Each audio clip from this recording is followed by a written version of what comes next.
Hello everyone, welcome to your next class. Today our topic is pharmacovigilance. Pharmacovigilance এই জিনিসটা মানে আমরা যে সাবজেক্টটা ডিসকাশন করছি সেটার নাম ক্লিনিক্যাল ট্রায়াল অ্যান্ড ফার্মাকোভিজিলেন্স। তো ফার্মাকোভিজিলেন্স জিনিসটা কি? ফার্স্টে এই জিনিসটাকে কনসেপ্ট ক্লিয়ার করতে হবে যে জিনিসটা কি। দেখো, তোমরা প্রত্যেকেই জানো যে ড্রাগ যখন আমাদের ক্লিনিক্যাল ট্রায়ালের ফেজ 4, যখন ফেজ 4-এ আসে, তার মানে ফেজ 4-এ কি হয়, ড্রাগটা তখন মার্কেটেড হয়ে গেছে। মানে মার্কেটেড হয়ে গেছে মানে আমার আমার তোমার মতো কিছু পেশেন্ট যারা যদি হয় তাহলে তারা ড্রাগটাকে নেবে।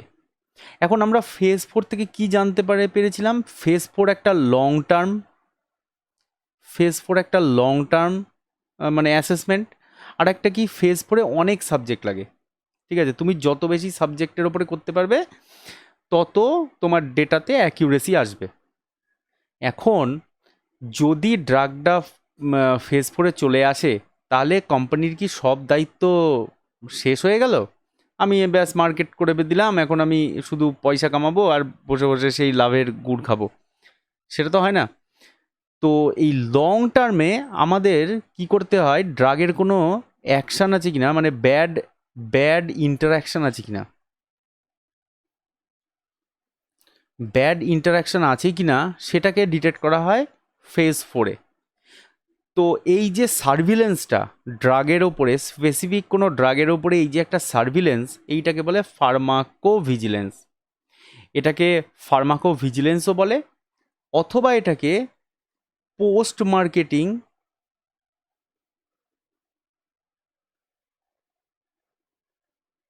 সার্ভিলেন্সও বলে। এটাকে পোস্ট মার্কেটিং সার্ভিলেন্সও বলতে পারো, অথবা ফার্মাকোভিজিলেন্সও বলতে পারো।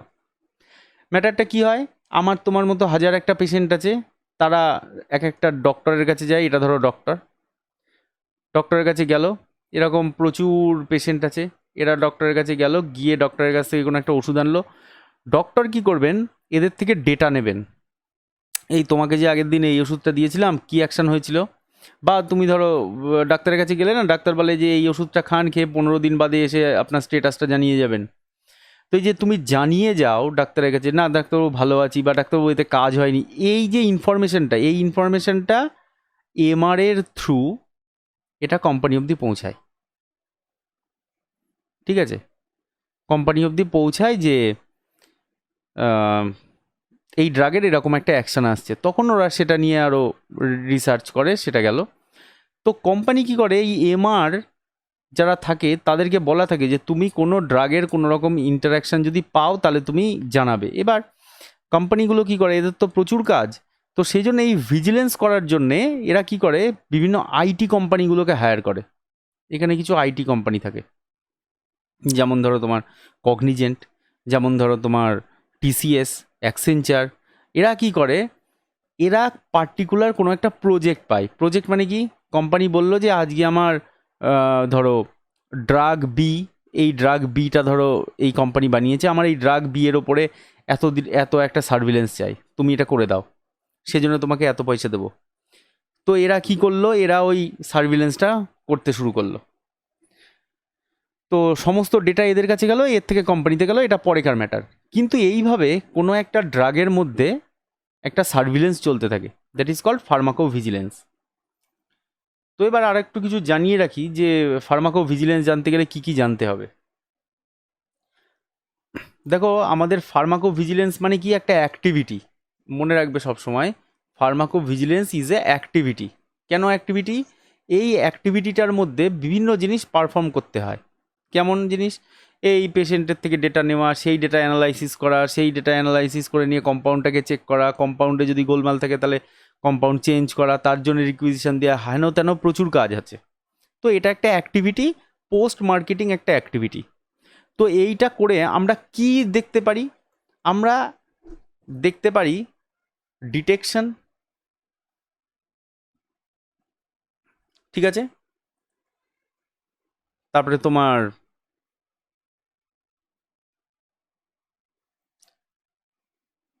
অ্যাসেসমেন্ট, 3 নাম্বার আমরা দেখতে পারি আন্ডারস্ট্যান্ড,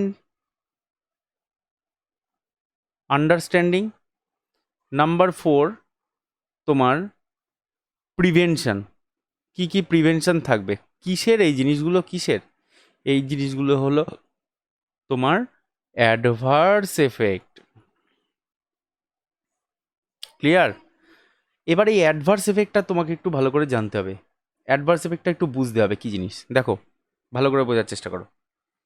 ধরে নাও তুমি আজকে, তোমার ধরো খুব পেটে ব্যথা করছে, ঠিক আছে, আর ধরো তোমার মাথা ব্যথা করছে, দুটো লোকেশন আলাদা, পেন হওয়ার দুটো লোকেশন আলাদা।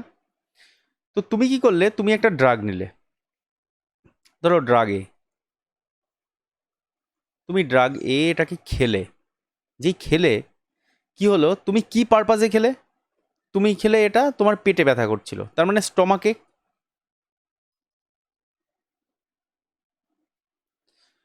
তুমি শুধুমাত্র পেটে ব্যথার জন্য এই ড্রাগ এটা নিয়েছো, কিন্তু দেখা গেল এই ড্রাগ এটা তোমার হেডেকটাও কমিয়ে দিল।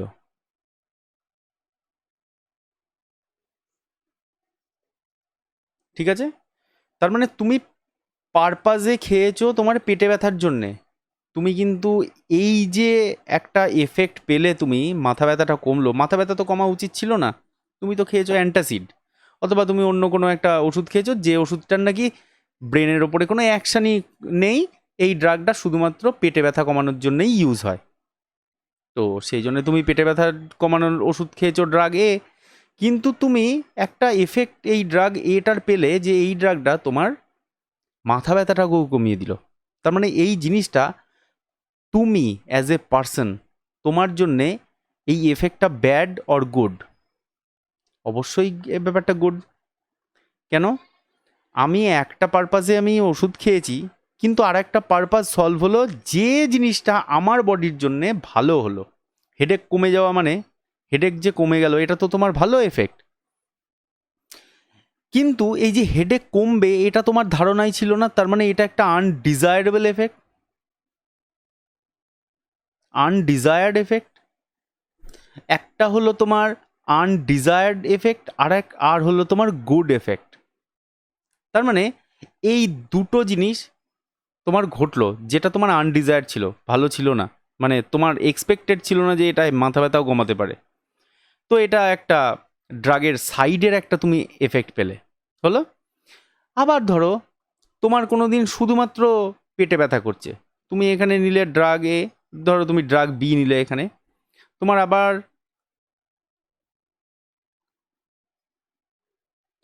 পেটে ব্যথা করেছে, তুমি ড্রাগ বি নিয়েছো, ঠিক আছে।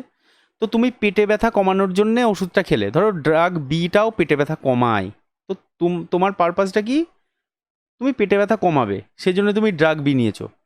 দেখা গেল যে ড্রাগ বি কি করলো, তোমার হেডেকটাকে বাড়িয়ে দিল, তোমার মাথা ব্যথা ছিলই না কখনো, কিন্তু দেখা গেল যে ড্রাগ বিটা খেলে তুমি পেটে ব্যথা কমানোর জন্যে, কিন্তু ও দেখা গেল তোমার মাথা ব্যথা শুরু করে দিল। তাহলে এই ব্যাপারটাও তোমার হলো আনডিজায়ার্ড, হেডেকটা বেড়ে গেল, এটাও তোমার আনডিজায়ার্ড। কিন্তু এটা তোমার শরীরের জন্য গুড না ব্যাড? এটা ব্যাড। তার মানে বোঝা গেল, আমরা ডিফারেন্ট কাইন্ডসের ওষুধ খেলে আমাদের মধ্যে যে সাইডের একটা অ্যাকশন পাওয়া যায়, ব্যাপারটা বোঝা গেল। আমাদের মেন পারপাসটা কি, ওষুধ খাওয়ার পেটে ব্যথা কমানো, এটা আমাদের প্রাইমারি, এটা আমাদের প্রাইমারি মোটিভ, ওষুধ খাওয়ার এটা আমাদের প্রাইমারি মোটিভ। আমাদের কিন্তু মাথা ব্যথা কমানো বা মাথা ব্যথা আসাটা আমাদের প্রাইমারি মোটিভ নয়, এটা সেকেন্ডারি এফেক্ট, সেকেন্ডারি একটা এফেক্ট কার, এই ড্রাগটার। ঠিক আছে, তো দেখা গেল যে একটা ড্রাগ খেলাম, আমার মাথা ব্যথার যেটা ছিল সেটা কমে গেল, আর একটা ড্রাগ খেলাম, আমার মাথা ব্যথা ছিলই না, সেটা বেড়ে গেল। তার মানে যেটাতে তুমি ভালো এফেক্ট পেলে, এই জিনিসটাকে তুমি বলবে সাইড এফেক্ট। বোঝা গেল?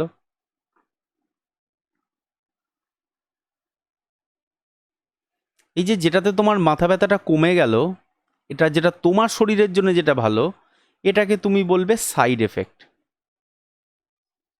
ক্লিয়ার? আর এই যেটাতে তোমার মাথা ব্যথা বেড়ে গেল, তুমি এটাকেও বলবে সাইড এফেক্ট। ক্লিয়ার? তাহলে দুটোর মধ্যে ডিফারেন্স কি? তো যেটা তোমার শরীরের জন্য বাজে এই জিনিসটাকে সাইড এফেক্টের পাশাপাশি বলা হয় অ্যাডভার্স এফেক্ট। ক্লিয়ার? ব্যাপারটা বোঝা গেছে? তার মানে আমরা একটা জিনিস কি জানলাম, যে একটা ড্রাগের সেকেন্ডারি যদি কোনো তোমার অ্যাকশান থেকে থাকে, সেই জিনিসটা একটা হতে পারে গুড, একটা হতে পারে ব্যাড। তোমার শরীরের জন্য সেকেন্ডারি এফেক্ট ড্রাগের, তো যদি এই গুড অর ব্যাড যে এফেক্টটাই তুমি পাবে সেকেন্ডারি, সেটাকেই বলবে তুমি সাইড এফেক্ট। ভালোটাকেও বলবে সাইড এফেক্ট, আবার খারাপটাকেও বলবে side effect. But in case of bad, যদি বাজেই হয়, এই বাজের একটা নাম আছে, that is called adverse effect. তার মানে তুমি কি বুঝলে? ড্রাগের মানে তোমার এই ড্রাগের সাইড এফেক্ট গুডও হতে পারে, ব্যাডও হতে পারে, ঠিক আছে? কিন্তু অ্যাডভার্স এফেক্ট অনলি ব্যাড হবে। মানে অ্যাডভার্স এফেক্ট তোমার বডিতে শুধুমাত্র বাজে জিনিসই শো করেছে, বাজে জিনিস করেছে তোমার বডিতে। ড্রাগের সেকেন্ডারি অ্যাকশন তোমার বডিতে ব্যাড এফেক্ট ফেলেছে, this is called adverse effect. তার মানে side effect may be positive, may be negative, ঠিক আছে? But adverse effect is always negative. Is that clear? ব্যাপারটা পুরো বোঝা গেছে?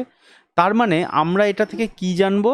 আমরা ফার্মাকোভিজিলেন্স করে জানতে পারবো যে কোনো একটা অ্যাক্টিভিটি অ্যাডভার্স ড্রাগ রিয়াকশানের, মানে অ্যাডভার্স ড্রাগ রিয়াকশানটাকে এরকম, তো adverse drug effect or reaction, এই দুটোকে এডিআর এরকমভাবে রিপ্রেজেন্ট করা হয়। এখান থেকে আমরা জানবো ডিটেকশন,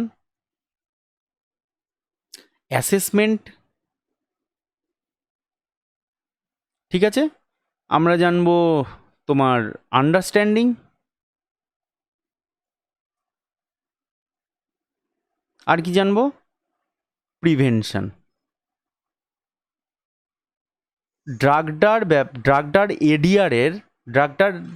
যে এডিআরটা মানে অ্যাডভার্স ড্রাগ এফেক্টটা, তার ডিটেকশন করব আমরা, তাকে অ্যাসেস করব, তাকে বুঝবো, তার প্রিভেনশন করাবো। এইটা হবে আমাদের ফার্মাকোভিজিলেন্সের main aim. Clear? Aim or objectives.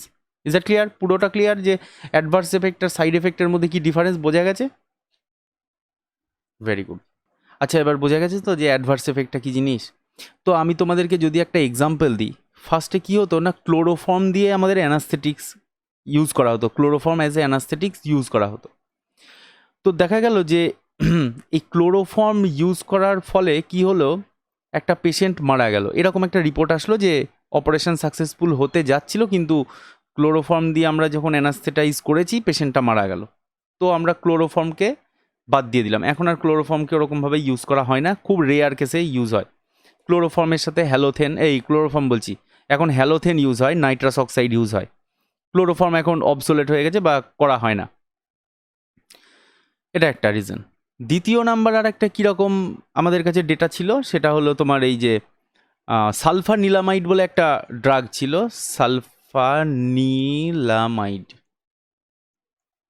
Sulphanilamide, ঠিক আছে? তো সালফানিলামাইডকে প্রথমে ওই স্ট্রেপ্টোকক্কাল ইনফেকশন বা এরকম জাতীয় জিনিসের ক্ষেত্রে ইউজ করা হচ্ছিল, কিন্তু দেখা গেল এর একটা প্রবলেম হচ্ছে, এ ওয়াটার সলিউবেল নয়।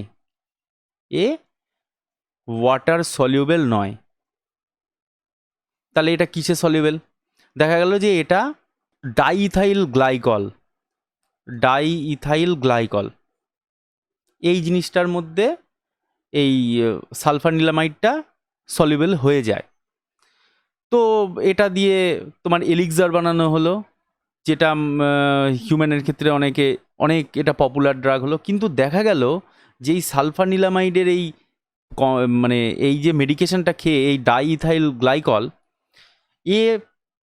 তোমার অ্যাডভার্স এফেক্ট প্রডিউস করছে, সেজন্য এইটার জন্য অনেক মানুষের প্রাণ হারিয়েছিল এই সালফানিলামাইড এলিক্সারের জন্য, ঠিক আছে? তো এটাকে ব্যান করা হলো। আচ্ছা, এবার দেখো যে এখানে যত ড্রাগ আছে, এই সমস্ত ড্রাগগুলো কি কি রিজনের জন্য ব্যান করা হয়েছিল, ঠিক আছে, এই ড্রাগের নাম এত কিছু পড়ে দরকার নেই, আমি এখানে বলছি না, তোমরা এখানে স্ক্রিনশট নিয়ে নিতে পারো। দাও, স্ক্রিনশট নেওয়ার জন্য আমি এই স্ক্রিন থেকে সব কিছুকে সরিয়ে দিই। ঠিক আছে, তো এখানে পাশের রিজনও লেখা আছে যে কী কারণে ড্রাগটাকে ব্যান করা হয়েছিল। ক্লিয়ার? এটা একটু দেখে নেবে। আচ্ছা, এবার দেখো ইন্ডিয়াতে কি কি ড্রাগ ব্যান হয়েছিল। দেখো এখানে ইন্ডিয়াতে আমাদের নিমোসুলাইড, এটা ব্যান হয়েছিল, এটা পেন কিলারের জন্য ইউজ হতো, pain killer fever. Brand name কি ছিল? নাইস অর তোমার নিমুলিড এর নামে পাওয়া যেত। কিন্তু দেখা গেল যে রিজন ফর ব্যান কি? Liver failure. লিভার ফেলিয়ার হচ্ছিল। তোমরা সকলেই জানো কিছুকাল আগে আমরা নিজেরাই দেখেছি ডিকোল্ড, ভিক্স, এইগুলো ব্যান হয়ে গেছিলো, কেননা এরা স্ট্রোক প্রডিউস করছিল। কাফ অ্যান্ড কোল্ডের জন্য এটা দেয়া হচ্ছিল, এর মধ্যে তোমার ফিনাইল প্রোপানোলামাইন থাকে তোমার, এই জন্য এই ড্রাগটাকে ব্যান করা হয়েছিল। এরকম আরও কিছু ড্রাগ আছে যারা ব্যান হয়েছিল। তো এই যে জিনিসগুলোর ডেটাটা তুমি পাচ্ছ, সঙ্গে সঙ্গে তুমি পাওনি। নিমোসুলাইড তুমি যখন ড্রাগটাকে তৈরি করেছিলে তখন তুমি জানতে না যে এই লিভার ফেলিওর করে। বহুকালকার রিসার্চের পর ডেটাগুলো গিয়ে গিয়ে দেখা যাচ্ছে এ লিভার ফেলিওর করে, এটা একটা অ্যাডভার্স এফেক্ট ড্রাগের, সেই জন্য এটা ব্যান করা হয়। এবার দেখো যে এই ফার্মাকোভিজিলেন্স এই কিভাবে ডেভেলপ করলো। In the year of 1962, USA revised the law required to prove safety and efficacy before issuing marketing authorization. মানে কোনো একটা ড্রাগকে মার্কেটে অথরাইজড করতে গেলে কি কি ল আছে সেটা রিভাইজ করা হয়, নতুন করে ফর্ম করা হয় 1962। 1963তে কী হয়? British committee on safety of drug monitoring was established হলো। 1964-এ ইউকে কী করলো? একটা ইয়েলো কার্ড বানালো, ইয়েলো কার্ড সিস্টেম। এটা একটা স্কিম, এটা একটা গভর্নমেন্টের স্কিম যেখান থেকে ড্রাগের অ্যাডভার্স এফেক্টটার ডেটাটা কালেক্ট করা হতো। Clear? In 1964-65 national ADR reporting system was established in UK, Australia, New Zealand, Canada, West Germany and Sweden. Clear? In 1968, the collaborative effort was made by 10 countries. এইগুলো থেকে কিন্তু MCQ আসতে পারে, হ্যাঁ।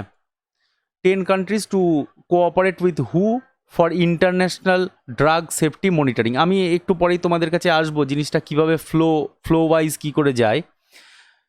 ফার্স্টে আমি তুমি যে সমস্ত নর্মাল মানুষ, যাদের থেকে নর্মাল ডেটাটা যাবে ডক্টরের কাছে, ডক্টর সেটাকে রিপোর্ট করবে তোমার কোনো এমআরের কাছে, সেই এমআর কোনো একটা হসপিটাল বা নার্সিংহোমকে গিয়ে জানাবে, সে বা হসপিটাল নার্সিংহোম নিজেও পারে যে কোনো একটা তোমার অ্যাডভার্স ড্রাগ মনিটরিং সেন্টার, এগুলো আসবো পরে। এখান থেকে আবার একটা আমাদের ইন্ডিয়ার মধ্যে যেটা সবথেকে বড় মানে সার্ভিলেন্সের জায়গা, সেইখানে রিপোর্ট হবে। এখান থেকে ওয়ার্ল্ডের মধ্যে যেটা সবথেকে বড় জায়গা, সেইখানে রিপোর্ট হবে। এইভাবে ফ্লো অনুযায়ী ঘুরতে থাকবে একটা ড্রাগের, এইভাবে সার্ভিলেন্সগুলো হয়।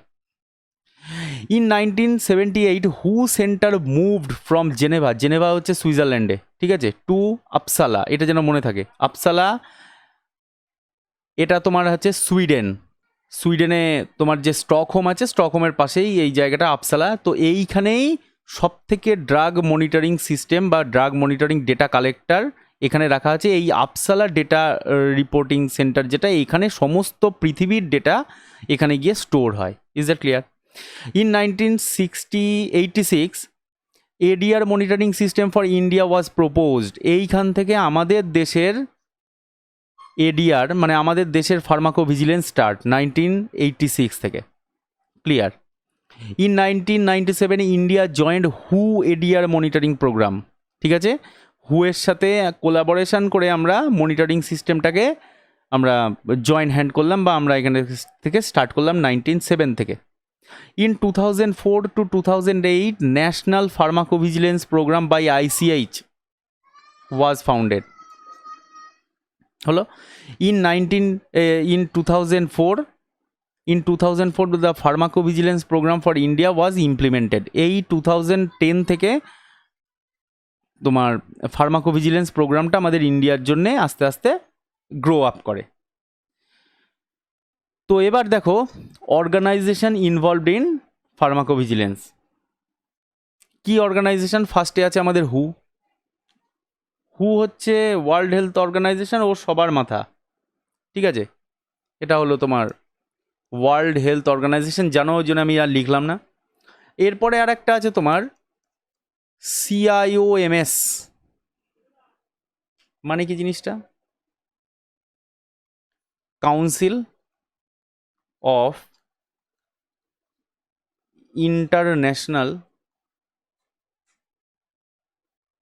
অর্গানাইজেশন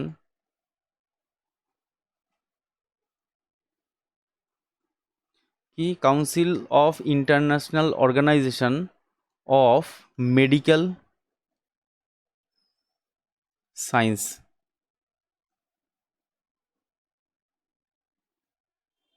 হলো CIOMS এটা একটা। আর একটা আছে আমাদের ICH, কি ইন্টারন্যাশনাল কনফারেন্স অন হারমোনাইজেশন। ক্লিয়ার, বোঝা গেছে? তো এগুলো হলো আমাদের ফার্মাকোভিজিলেন্সের অর্গানাইজেশন, হলো তো। এবার ব্যাপারটাকে আরেকটু ক্লিয়ার করে দিই তোমাদের কাছে। কি হয়, এই যে আমাদের গভর্নমেন্ট হসপিটাল বলো, গভর্নমেন্ট নার্সিং মানে প্রাইভেট নার্সিংহোম বলো, সমস্ত জায়গাতে এক একটা তোমার রুম বলো বা এক একটা সিস্টেম বলো কোনো একটা জায়গায় থাকে, যে ডাক্তাররা যাই পেলো না কেন, যে কিছুই ডেটা ডাক্তার পেলো না কেন, সেই ডাক্তার একটা সফটওয়্যারের মধ্যে তুলবে। আর এই ধরো গোটা একটা হসপিটাল, তো গোটা একটা নার্সিংহোম, তো সেই নার্সিংহোমের মধ্যে একটা সিস্টেম থাকে, যে জায়গাটাকে বলে ADM সেন্টার, মানে অ্যাডভার্স ড্রাগ মনিটরিং সেন্টার। এই সেন্টারে কি হয়, এই সেন্টারটাতে মানে ধরো একটা গোটা হসপিটাল, এই গোটা হসপিটালের মধ্যে তোমার এই রকম জায়গাতে একটা একটা ঘর বানানো আছে বা একটা কিছু করা আছে, এখানে কিছু লোক আছে যারা কাজ করে, যারা ওই হসপিটালের মধ্যে থেকে কোন ড্রাগ চলছে, কোন পেশেন্টের কী ড্রাগ চলছে, এই জিনিসগুলো পেশেন্টের হিস্ট্রি থেকে শুরু করে পেশেন্টের সমস্ত ডেটা এরা কালেক্ট করবে। এই জায়গাগুলোকে বলে অ্যাডভার্স ড্রাগ মনিটরিং সেন্টার। এবার এরা আমাদের দেশের মধ্যে বুঝতেই পারছো প্রচুর আছে এরকম, প্রত্যেকটা হসপিটাল নার্সিংহোম বলো যা কিছু বলো সমস্ত জায়গায় এই ADM সেন্টারটা আছে। এরা কি করে, এরা যে ডেটাটা পায় সেই ডেটাটা কোথায় পাঠায়? ন্যাশনাল কোঅর্ডিনেটিং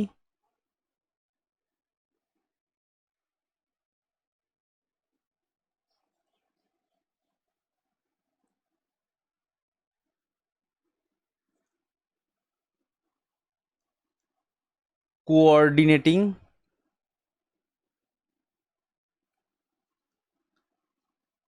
সেন্টার, ঠিক আছে? এরা ন্যাশনাল কোঅর্ডিনেটিং সেন্টারের কাছে পাঠাবে, যেটা আমাদের ইন্ডিয়াতে আছে। তো ন্যাশনাল কোঅর্ডিনেটিং সেন্টারের মধ্যে কে কাজ করে? এখানে কাজ করে IPC। IPC মানে কি, ইন্ডিয়ান ফার্মা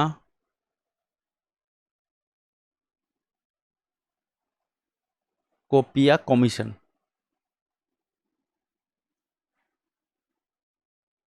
ঠিক আছে? তার মানে কি হলো, ADR থেকে সমস্ত সমস্ত যে ডেটাটা পাওয়া গেল, এটা ন্যাশনাল কোঅর্ডিনেটিং সেন্টার এখানে গেল। এখানে IPC আছে, IPCর হেডকোয়ার্টার কোথায় আছে? IPCর হেডকোয়ার্টার আছে UP গাজিয়াবাদ। এটা মনে থাকবে, ঠিক আছে, মনে থাকবে UP গাজিয়াবাদ। তো এখন পুরো ম্যাটারটা ক্লিয়ার। তো এই IPC সারা ইন্ডিয়া থেকে সমস্ত ডেটা নিয়ে কোথায় পাঠাবে? আপসালাতে।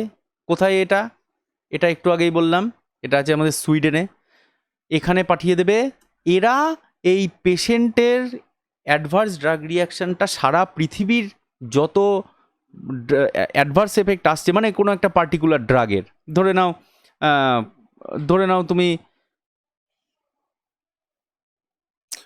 তুমি অ্যাসাইক্লোফেনাক, ঠিক আছে?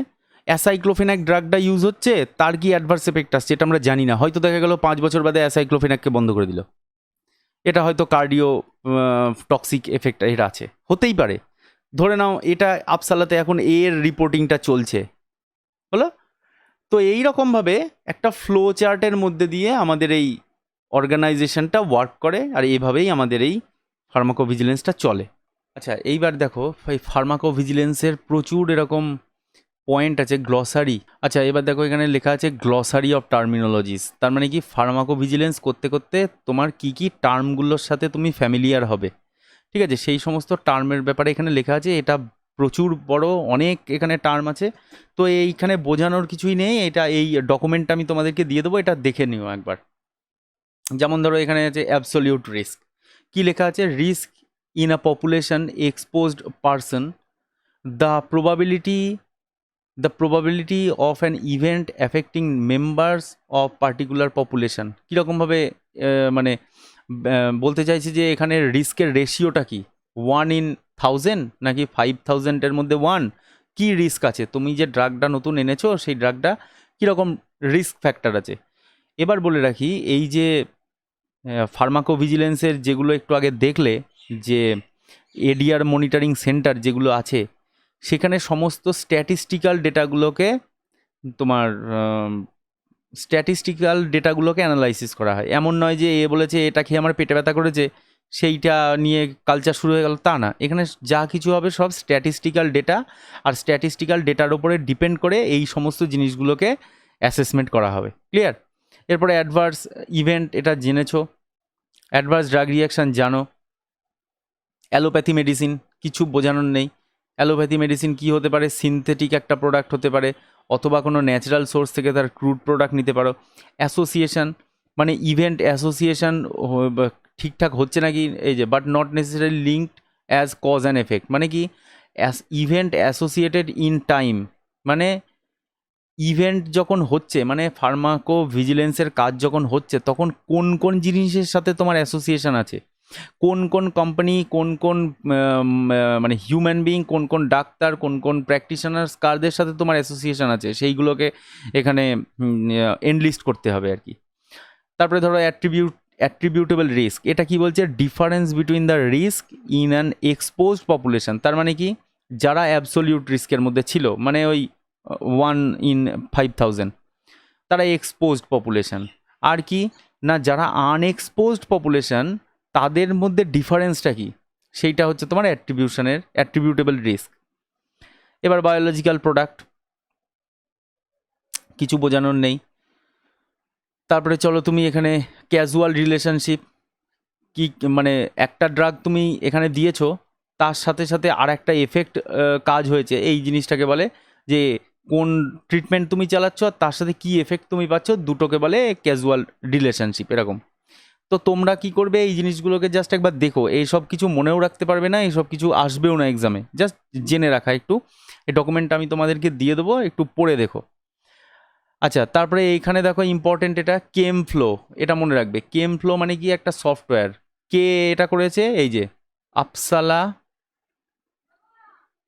Monitoring centre. এই আপসালা মনিটরিং সেন্টার কি করেছে এটা তো জানো। এ কি করেছে? এ একটা সফটওয়্যার বানিয়েছে, যে সফটওয়্যারের মধ্যে তোমাকে পেশেন্টের ডেটা তুলতে হবে, ঠিক আছে। কোহর্ট সিস্টেম মনিটরিং মানে কি? কোহর্ট সিস্টেম মনিটরিং মানে কি, মানে কোহর্ট ইভেন্ট মনিটরিং মানে কি, যে ব্যাপারটা পুরো তোমার মানে এমন নয় যে এক একটা পেশেন্টের এক একবারে হলো। কোহর্ট মানে একবারে অনেকগুলো ডেটা তুমি যখন পাবে, ডেটা সিরিজ পাবে, সেটা নিয়ে কাজ হবে। তো সফটওয়্যারগুলো ওইভাবেই কাজ করে।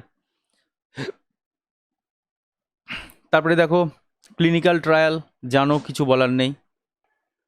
তারপরে দেখো এখানে আছে কোহর্ট ইভেন্ট মনিটরিং, এটাকে শর্ট ফর্মে সিইএম বলে। যেরকমভাবে ওই ডেটা সফটওয়্যারটা ডেটা পাবে বা জিনিসটাকে অ্যানালাইজ করবে। কমপ্লায়েন্স মানে faithful adherence by patient to the prescriber's instruction, সে ঠিকঠাক ইনস্ট্রাকশন মানছে কি না, এরকম খুব ছোট ছোট জিনিস। এগুলো পরপর দেখে যেও, আমি জাস্ট যেগুলো যেগুলো একটু বলার মতো বলে দিলাম।